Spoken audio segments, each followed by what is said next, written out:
I never meant to discover it. I was only using Emily's old phone, the one she tossed aside like it was nothing, when a notification flashed across the screen. A group chat I'd never seen. I opened it and my heart stopped. She's so pathetic. She'll always put us first, even when we treat her like trash. My mother's name, my sister's name, their words about me. I didn't cry. I didn't scream. And honestly, what would you have done before that night? My life looked calm from the outside. Quiet streets, a small house in the suburbs, a family that smiled in pictures but never in the same room. I used to think that was normal. I used to convince myself everyone's home felt like walking on eggshells. I grew up learning how to stay small. My mother liked it that way, said it made things easier. Emily, 3 years older and forever the star, filled every room the moment she walked in. She had the confidence my mother praised, the dreams my mother supported, the needs my mother prioritized without hesitation. And then there was me, Valentina, the one who cooked dinner after school, who handled the bills when Mom forgot, who picked up Emily from parties because family shows up. I worked a full-time office job, but in that house I was still expected to be the overflow bucket for everyone else's mess. Funny thing is, I didn't see it as unfair. Not at first. Kids grow into the roles they're handed, and mine was clear. Keep the peace, stay useful, don't complain, so I did. I woke up early to pack lunches, clean the kitchen before work sent payments. Mom swore she'd pay back next week, and listened to Emily talk about dresses, bridesmaids' venues, colour pleats, everything she assumed I'd help fund. She'd say things like, "You know I can't do this without you."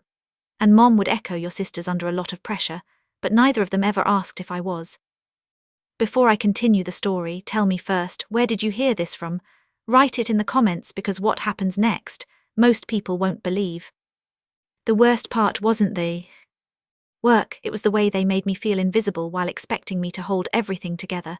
I'd set dinner on the table and Mom would critique the seasoning before she even tasted it.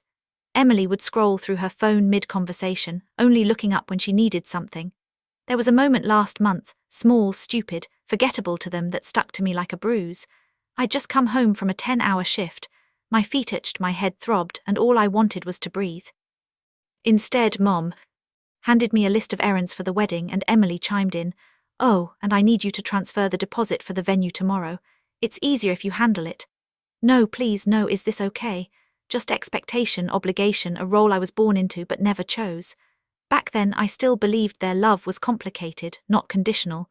I still wanted to belong to them, to be seen by them, to matter. But after reading that group chat, after seeing my name next to their laughter, everything I thought I knew about my place in this family cracked open, and what spilled out wasn't sadness, it was clarity, the kind that changes everything. The morning after reading that group chat, nothing looked different, but everything felt different. I moved through the house like a ghost who'd finally realized she was dead. Mom called my name from the kitchen, telling me to hurry because Emily needed help finalizing her wedding budget. I answered the same way I always did, coming, but the word felt hollow. Detached, like it belonged to someone else. At breakfast, Emily complained about her florist overcharging her. Mom chimed in about how people take advantage of brides, and both of them glanced at me like I was the natural solution. I stirred my coffee, pretending I didn't feel the burn behind my eyes. Emily reached across the table, tapping her manicured nails against my mug. "You're still sending the venue deposit today, right? They said they can only hold the date until this afternoon." I forced a smile that didn't reach my eyes. "Yeah, I'll take care of it." She nodded, satisfied, never noticing the way my fingers tightened around the handle. The rest of the week was a blur of silent realizations. I watched them more closely than ever, like I was seeing a play I'd memorized but never understood. Emily left her laundry on the couch, knowing I'd fold it. Mom asked for just a little help with her bills again. They expected, assumed, took, and each time their words from the group chat echoed in my mind like a slap. "She's so pathetic, she'll always put us first. Even when we treat her like trash." They weren't venting, they weren't joking, they believed it. That was the part that hollowed me out. That Friday I sat alone in my room after work, staring at my own reflection in the darkened window. The girl who looked back wasn't pathetic. She was tired, yes, hurt, but there was something simmering behind her eyes, something sharp, awake, alive, a spark of someone who had finally seen the truth. And then came the moment everything tipped. Emily barged into my room without knocking, her phone in hand. "The venue's calling again. They still don't have the payment. Did you even send it?" I blinked slowly. "I thought I did." She scoffed. "Well, clearly you didn't. Can you do it now? Mom already told them you're handling it." That last sentence, Mom already told them, hit differently this time. It wasn't a request. It was an order arranged on my behalf without my Consent, like always in the hallway I could hear Mom on the phone telling someone Valentina will take care of it. She always does, always. Something inside me slid into place, something final. I stood from the bed and Emily paused, sensing a shift. My voice was calm, steady in a way that surprised even me. I'll look into it. Emily narrowed her eyes. Can you be serious for once? This is my wedding. There it was again, that assumption that my life existed to cushion hers. But instead of reacting, I smiled, a small, careful smile that hid everything I knew. I said, I'll take care of it, and she left satisfied. She had no idea what was coming, because in that moment I made a decision, quiet, sharp, and irreversible.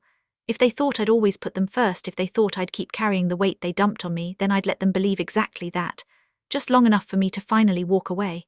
From the outside, nothing changed. I still woke before sunrise, still brewed for 3, still packed my lunch in the same old container I'd used since high school. But inside, something had shifted, quiet and irreversible. I became an observer in my own home. Every demand, every sigh, every Valentina, can you register differently now, not as responsibility, as evidence. Mom called me into the living room one evening, waving a stack of bills she hadn't bothered opening. Sort these out for me, sweetheart, I'm exhausted. I took them, but this time I didn't feel guilt. I felt distance, the kind that grows when you've finally seen someone without the mask they wear. Emily drifted in, plopping down beside Mom with a dramatic groan. The bakery wants the cake payment by next week. You'll handle that too, right? I nodded the way I always did, the perfect helper, the reliable buffer. But while they talked, I slipped my phone into my lap, checking the new bank account I'd opened that morning. My entire savings, years of skipped lunches, overtime shifts, holidays spent working instead of resting, was already transferred safe. Finally mine. That night while Emily showered and Mom watched TV, I quietly pulled a small suitcase from under my bed. I folded only what mattered: work clothes, a sweater I bought on sale last winter, a framed photo taken before my family learned how to turn my worth into currency. Then I slid the suitcase back into the closet. Neither of them noticed. The next day, during my lunch break, I signed the lease for a tiny apartment across town. The manager handed me the key and smiled. Fresh start, I nodded. And for the first time in years the answer felt true. But the real fracture came 2 nights later. Emily stormed into my room, mascara, smudged hair and chaotic curls. The venue called again. They said, if they don't get the payment tonight, the date's gone. Why haven't you sent it? I looked up from my laptop. I thought Mom handled it. Emily's voice rose. Are you kidding me? She told them. You're doing it. You always do it. Mom appeared in the doorway, arms crossed. We need that money, Valentina. Stop dragging your feet. Your sister's wedding can't fall apart because you're being emotional. Emotional, if only they knew. I closed my laptop gently. I said, I'll take care of it. My tone must have thrown her off because Emily paused, confused for the first time, but Mom didn't see it. She just huffed and walked off, muttering about ungrateful children. I watched them go, my heart beat steady. They still believed I was theirs. Obedient, predictable, endlessly available. And that was exactly what I needed them to think, just a little longer. The breaking point arrived on a Wednesday night, the kind where the air feels heavy even inside the house. I had just stepped through the door after work when I heard my name echo through the hallway. Valentina. Emily's voice cracked, sharp, panicked, furious. I walked into the living room to find her packing phone pressed to her ear, cheeks streaked with mascara. Mom stood beside her, arms folded, face tight with irritation rather than concern. They just called again. Emily snapped as soon as she saw me. The venue is releasing the date. They said the payment never came. You said you'd handle it. Mom jabbed a finger toward me. Stop playing games. Send the money now. Your sister is falling apart. I set my bag down and met their eyes. Really met them. Emily looked desperate in a way I'd never seen before. Not humble, not apologetic, desperate because something she expected was slipping away. Mom, on the other hand, looked like she was watching her favorite tool malfunction. I took a breath. I don't have that money anymore. The room froze. Emily blinked. What? I kept my voice even. I don't have that money anymore. I used it. Silence wrapped around us, thick and electric. Mom stepped forward. Used it for what? For me. Emily's face twisted like she'd been slapped. You spent my wedding money on yourself. It was never yours, I said calmly. It was mine. Every hour, every overtime shift, every paycheck. Mine. Emily's voice rose to a shriek. Are you insane? I told everyone you'd cover the deposit. You promised. I never promised. You demanded. Mom cut in, her tone venom soft. I didn't raise you to be selfish. I almost laughed. You didn't raise me at all. You just used me. Emily shook her head. Stop talking like this. You're just stressed. She grabbed my arm. We need that money. I pulled away. I'm not giving you anything. Her voice cracked. Valentina, this is my wedding and this is my life. Mom let out a sharp breath like she was finally done pretending. If you walk away now, don't expect anything from us again. No support, no family.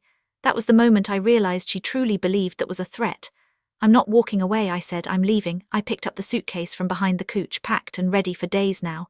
Emily staggered back. You were planning this? Of course I was. I turned to Mom. What did you think would happen? That I'd read what you wrote about me and keep paying? Keep serving, keep pretending. Emily's lower lip trembled. We didn't mean it like that. You meant every word. Mom's nostrils flared. If you go, you'll regret it. I looked at her. Really looked. For the first time her power didn't reach me. I already regret staying. I walked toward the door. Emily's voice cracked behind me. How could you do this to me? I didn't answer. I opened the door, rolled my suitcase through it and left the house where I'd spent years shrinking myself small enough to fit inside their expectations. When the door clicked shut behind me, it felt like a lifetime finally ended. My new apartment was tiny, but stepping inside felt like stepping into oxygen. I slept without fear of someone banging on the door asking for favors. I bought groceries, my groceries. I worked, came home, cooked whatever I wanted and sat on the floor eating dinner in peace. Peace, the kind I had never tasted. The first week, Emily's texts poured in. You ruined everything. Are you happy now? You're heartless. Answer me. I blocked her. Then Mom emailed, I hope you're proud of yourself. You broke this family. I deleted it. Ho H chimed in next. She's devastated. Your mother can't sleep. Why are you doing this to them? I ignored every message until one from my cousin, the only one who ever treated me like a human being. I heard what happened. I'm proud of you. They never deserved what you gave. I sat with that message for a long time. Relief settled in my chest like something warm, something steady. 3 weeks later, I ran into Emily at a cafe downtown. She looked smaller somehow, eyes dull, posture slouched like she'd been existing in borrowed strength, and finally ran out. Her eyes widened when she saw me. Valentina, can we talk? Her voice was so soft it almost didn't sound like her. For a split second, old habits tugged at me, the instinct to fix, to comfort, to step in. But those instincts belonged to the girl they called pathetic. I wasn't her anymore. I walked right past her, ordered my coffee and left. When I glanced back through the window, she was still standing in the same spot, tears gathering, waiting for a version of me that no longer existed. The final confrontation came 4 days later, a hard, relentless knock on my apartment door.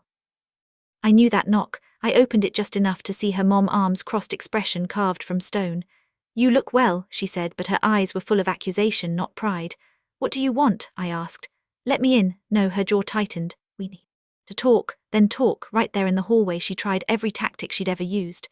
Guilt, anger, nostalgia, cold logic, but none of it reached me anymore.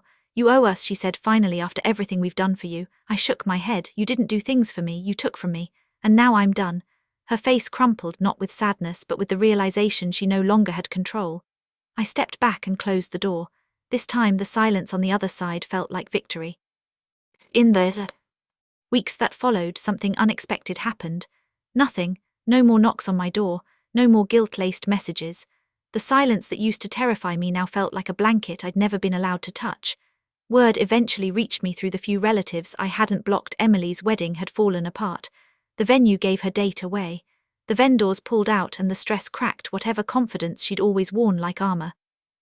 Mom, without me to manage her bills and crises, was drowning in responsibilities she used to toss onto my shoulders without a second thought.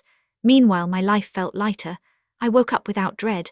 I bought groceries without calculating who else needed something. I laughed with coworkers who liked me simply because I showed up and cared. I learned what quiet looked like when it wasn't filled with obligation.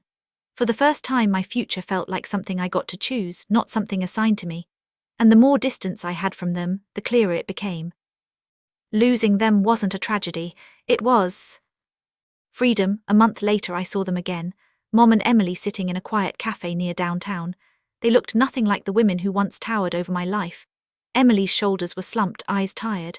Mom stared into her cup like it held the answer to everything she'd lost. They didn't notice me at first. When they finally did, their faces shifted. Hope flickering, then fear, then something like regret. For a moment, I wondered if they expected me to walk over to save them the way always had, but I wasn't theirs to lean on anymore. I gave them one small nod, acknowledgement, nothing more, than walked out into the bright afternoon. If you've ever had to choose yourself over the people who hurt you, tell me your story in the comments. If you enjoyed the story, hit like, drop a comment and subscribe for the next chapter.